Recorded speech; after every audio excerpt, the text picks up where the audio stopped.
I always tell people that I like to park my lasers away during the summertime because I just don't want to deal with people getting discolored after laser.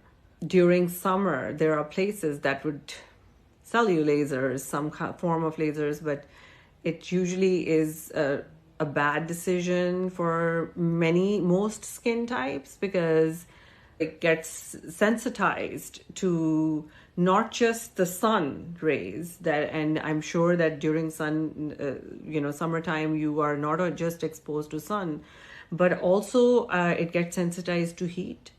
So you're more exposed to heat during summertime unless you live in a bubble like some of us, where there isn't always the same temperature.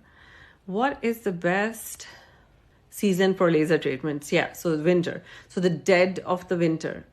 So from Halloween, yeah, all the way till end of February.